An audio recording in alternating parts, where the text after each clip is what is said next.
بسم الله الرحمن الرحيم وأشهد أن لا إله إلا الله وأشهد أن سيدنا ونبينا ومولانا محمد عبده ورسوله. Louvado seja o nosso Criador, pedimos que abençoe o nosso profeta, toda a sua família, seus companheiros e a vocês que nos acompanham a partir de casa. Assalamu alaikum wa rahmatullahi wa barakatuh. Informo a vocês que hoje temos nosso grande convidado aqui, que é o Hafiz Yazid, que conseguiu libertar um pouco de seu espaço para estar conosco na hora de iftar. E só tenho a agradecer ao nosso Criador por fazer parte deste momento, desta companhia, desta confraternização, para juntos podermos nos alegrar nesse período de iftar. Então, Hafiz Yazid, assalamu alaikum wa rahmatullahi wa barakatuh. Wa alaikum assalam wa rahmatullahi wa barakatuh. Após quebrarmos o jejum, como é que te sentes depois de uma longa jornada de exercício de jejum? Bismillahirrahmanirrahim. Em primeiro lugar, agradecer a Allah subhanahu wa ta'ala e mandar salamos a Nabi, o nosso querido santificado Muhammad sallallahu alaihi wa sallam. Diretamente a questão colocada, como é que me sinto depois de quebrar o jejum? Na verdade, me sinto feliz, porque essa é uma obrigação de Allah subhanahu wa ta'ala, mas não falta mesmo estar ou cansado, porque fiquei durante todo o dia sem poder beber água ou comer alguma coisa. Então, o meu corpo já está um pouco fraco. Então, me sinto fraco. Alhamdulillah. E por acaso é uma longa jornada mesmo. Exato. Há outros que fazem movimentos, têm que correr, têm que trabalhar aí, têm que fazer então, muitas atividades. Então, por isso que o nosso querido profeta acertou quando disse que há dois momentos que o servo fica feliz. Uma é quando encontra o seu Senhor e a outra é quando quebra o jejum. Sente aquele alívio, matar aquela sede, aquela fome. Então é um período que privatizamos a nós, mas com uma justa causa, que é para tentar comprazer o nosso Criador único, Allah subhanahu wa ta'ala. Sim. Exatamente. Então, ainda ao ponto, por exemplo, o Hafiz Yazid tem esse campo de Hafiz, né? Esse campo de Coran, e também tem uma parte profissional. Então, como é que tu consegues fazer uma avaliação hoje do Yazid que era antes, depois virou Hafiz e hoje está na gestão, é gestor? Então, como é que faz uma análise desta, ou a diferença? Como é que te sentes hoje e como é que eras antes? Bem, em primeiro lugar, dizer que é um grande sacrifício e é um desafio grande, né? Primeiramente, eu fui um estudante da madraça, já sentei na cadeira, nesse caso, para aprender a madraça, lá no distrito de Angoche, onde é que eu comecei a aprender madraça, logo na primeira lição, até chegar a aprender alguns surates e decorar alguns surates, nesse caso, né? Depois daí, por causa de muita dedicação e graças a Allah subhanahu wa ta'ala, tive essa oportunidade de poder entrar no nível superior, na verdade. Fiz curso de gestão e contabilidade, né? Exatamente na Universidade Musa Bimbiki. Mashallah. Foi um grande desafio, porque toda aprendizagem requer desafio, seja em madraça ou em escola, é um desafio. Exatamente. E requer dedicação para poder alcançar aquilo que são os objetivos. Então, eu me sinto feliz, me sinto honrado por Allah subhanahu wa ta'ala, porque tenho duas aprendizagens. Primeiro, tenho a madraça e tenho também a aprendizagem secular. Sim. Exato. Então, neste caso, como é que consegues gerir as duas coisas? Porque uma parte as pessoas te querem para um outro talento que guardas no que diz respeito à madraça, ao Coran, e depois tem tua profissão. Como é que tem sido o seu dia a dia? É mais apertado de um lado, o outro é mais simples? Como é que consegues tentar minimizar um pouco dessas responsabilidades que tens? Bem, na verdade tem sido difícil. Tem sido difícil porque, por um lado, temos atividades laborais que precisamos de alcançar os objetivos Sim, sim. e cumprir com aquilo que são as tarefas que fomos incumbidos, que fomos confiados no serviço.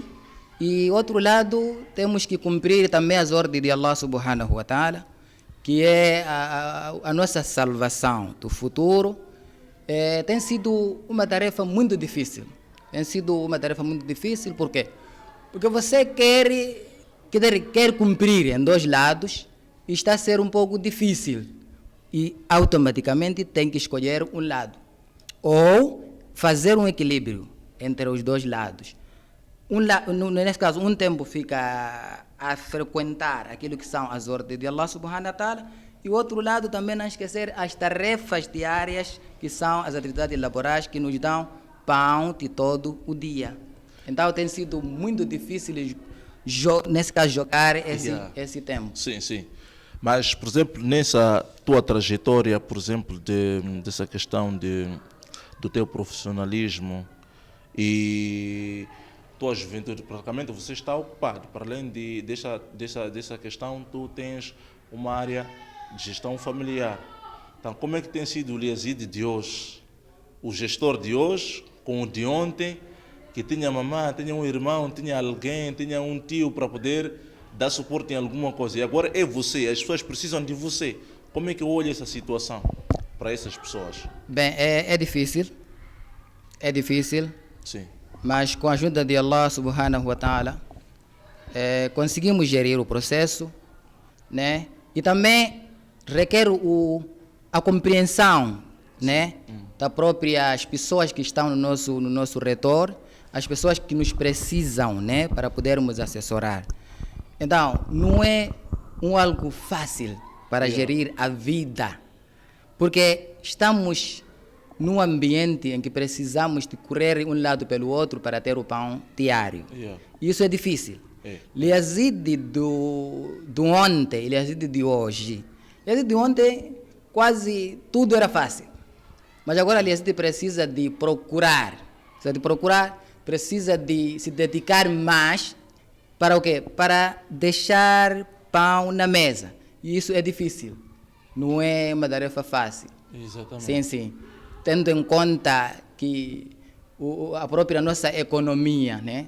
Nossa economia tem déficits, e precisamos de correr um lado pelo outro para poder encontrar uma pequena coisa e colocar na mesa. Tem sido difícil, Liazide de hoje, e Liazide de ontem e Liazide de hoje. Tem sido difícil a vida. Exato. Agora, na juventude tem muitos problemas. Nós notamos na área de madraça, assim como escola, jovens estudam um pouco, depois desistem. Ora, a madraça estuda um pouco, depois desiste. A que se deve? Será que é falta de vontade na aprendizagem ou para aprender? Ou simplesmente porque há falta de pão em casa e o próprio encarregado decide dizer para a criança sentar porque não está a ver nenhum benefício lá na escola onde vai aprender? Bem, eu acho que essa questão é falta de fé. Okay. É falta de fé, porque quando a pessoa tem fé, tem uma confiança, primeiro é Allah subhanahu wa ta'ala, tem uma confiança, de confiar no seu próprio Criador, que o Criador vai me ajudar em fazer equilíbrio de duas vidas ou duas vidas. Sim, sim. Por quê?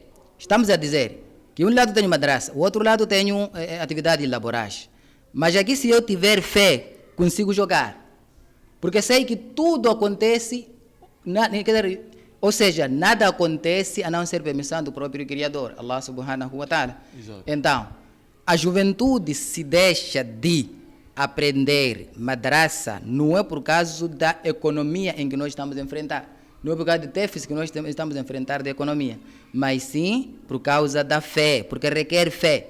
Se você tiver fé, há de encarar as duas partes. Então, para mim, é por causa de não ter fé. Porque o fé é uma ferramenta muito importante para nós termos. Sem fé não há nada que acontece. Temos que ter fé. Se não tivermos fé, não há nada que acontece. Exatamente. E tem uma outra questão sobre a responsabilidade que aqui uma das nossas irmãs colocou há uns 2 dias, né? Então vamos falar sobre a questão da responsabilidade na vertente, por exemplo, daquela pessoa que ele está desempregado, não tem trabalho. E antes sem trabalho, ele sempre diz, se eu trabalhasse, eu juro, no ponto de trabalho estaria lá às 5 e largasse às 17 e eu estaria a sair às 18 horas. Mas quando começa a jornada de trabalho, é o primeiro preguiçoso.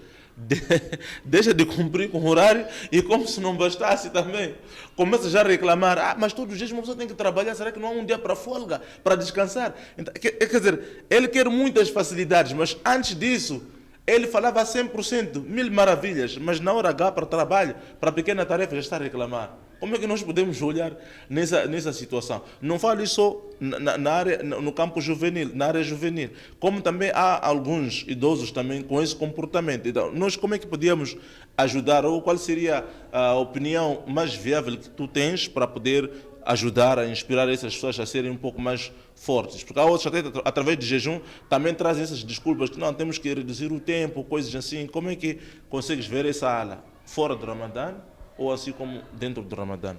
Bem, eu acho que esse fator tem sido através das emoções que nos levam, porque quando nós temos emoções, estamos a dizer, às vezes nós podemos dizer que se eu tivesse emprego, poderia fazer tudo o contrário, né?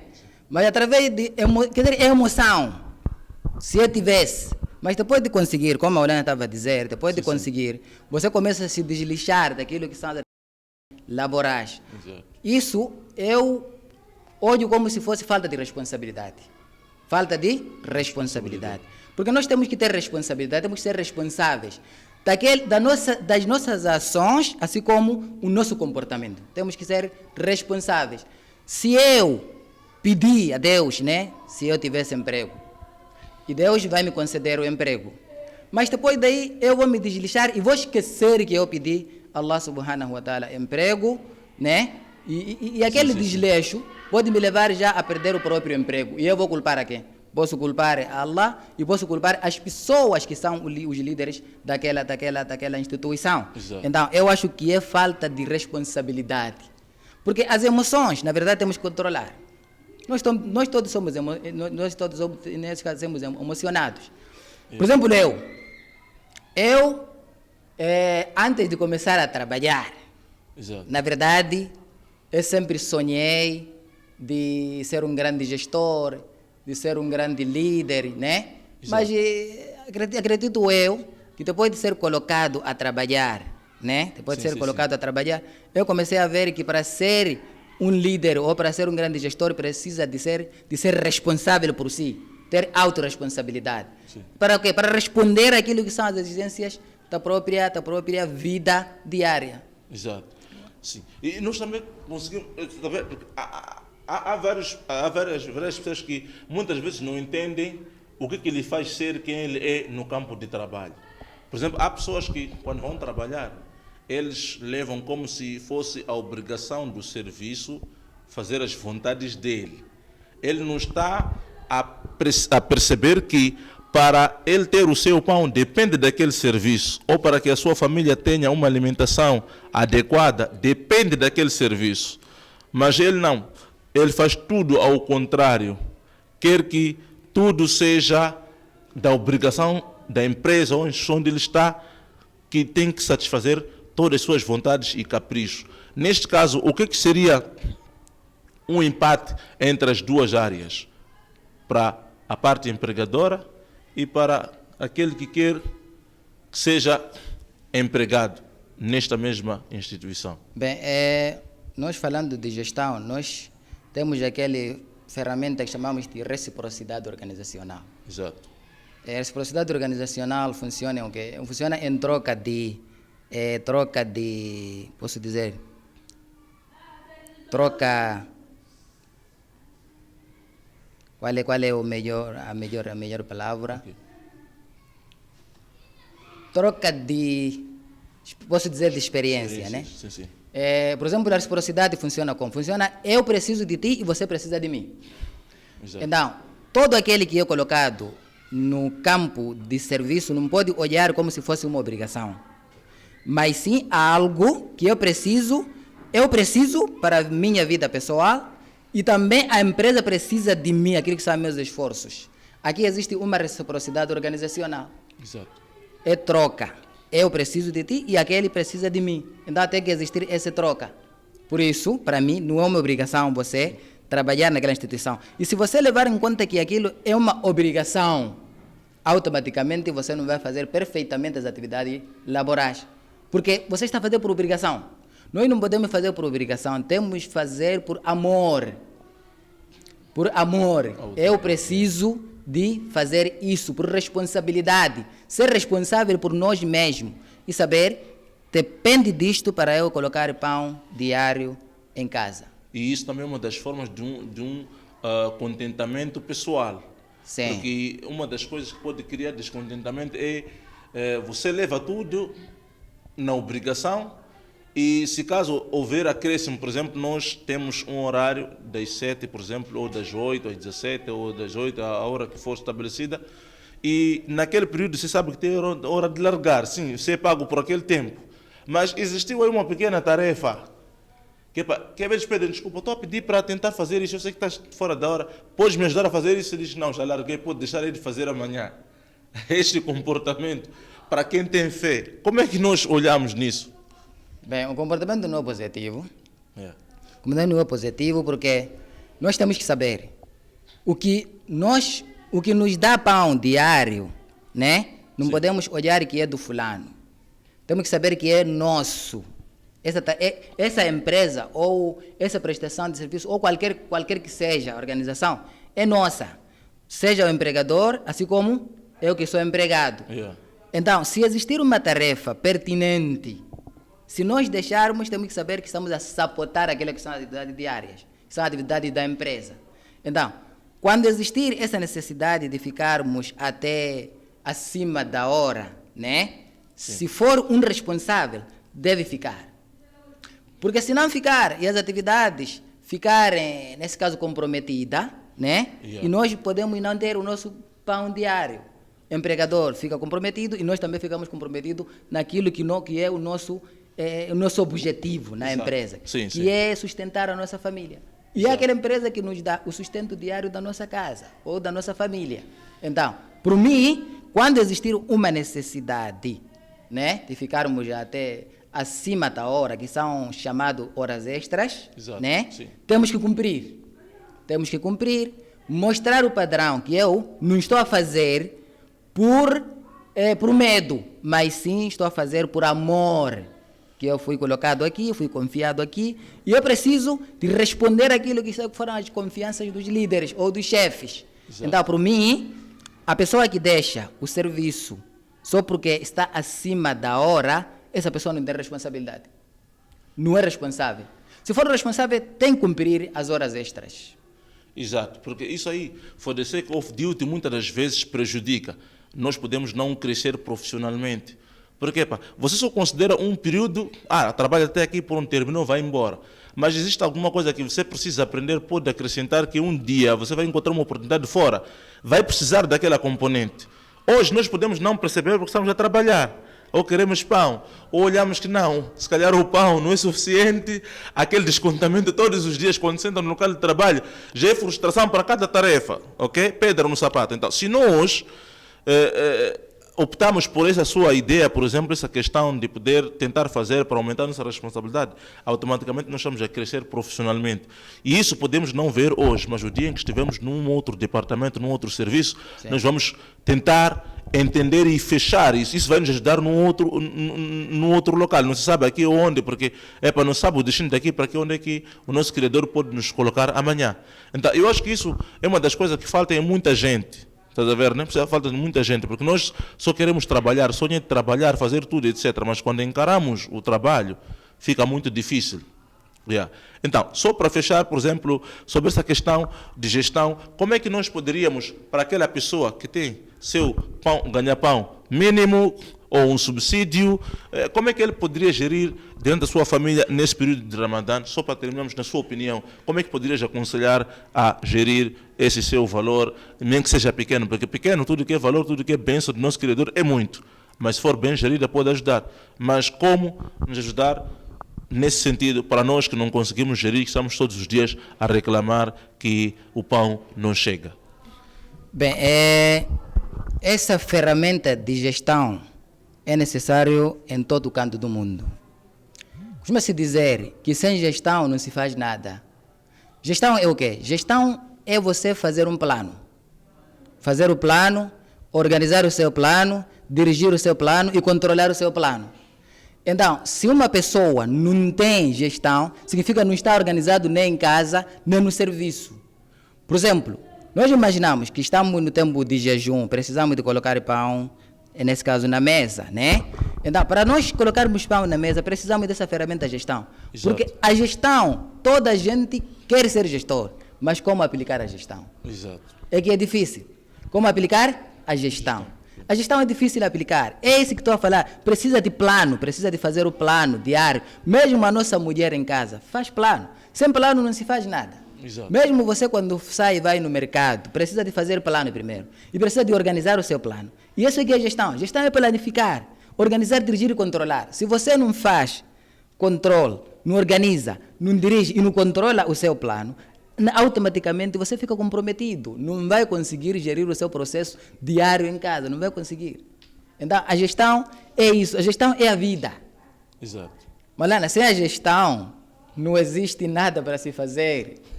A gestão é a vida. Exato. Gestão é você se comprometer em organizar-se, fazer previsão do futuro, fazer previsão de amanhã. O que eu vou fazer amanhã? Eu controlar os erros, retificar o que eu falhei, onde é que eu acertei. Isso é gestão. Sem gestão não há nada. Então, para mim, essa ferramenta de gestão é muito essencial, seja no tempo de Ramadã ou fora do Ramadã, precisamos de fazer o quê? Nesse caso, aplicar a gestão. Precisamos. Muito bem. Sim. Então, com estas palavras do nosso gestor, nós damos como encerrado, mas uma dica para si aí. Você tem 2.500, não pega na mão só fazer compra de qualquer maneira, só comprou isso porque viu aquilo, porque viu produtos diversificados. Pare primeiro, escreva, faça um canhoto, ponha aí alguma coisa. Isso pode te ajudar você lá para poder comprar. Então, o nosso gestor hoje trouxe essa aula para nós. Vamos aprender e aplicar para não insultarmos o mês de Ramadão. O mês de Ramadão vem para a bênção, para a baraka, não para desgraçar. Então, vamos aproveitar esse período, evitar esbanjar, mas sim aproveitar daquilo que é o nosso pão de cada dia. Podemos sustentar as nossas famílias e a nós próprios. Prezados irmãos, terminamos por aqui. Assalamu alaikum wa rahmatullahi wa barakatuh.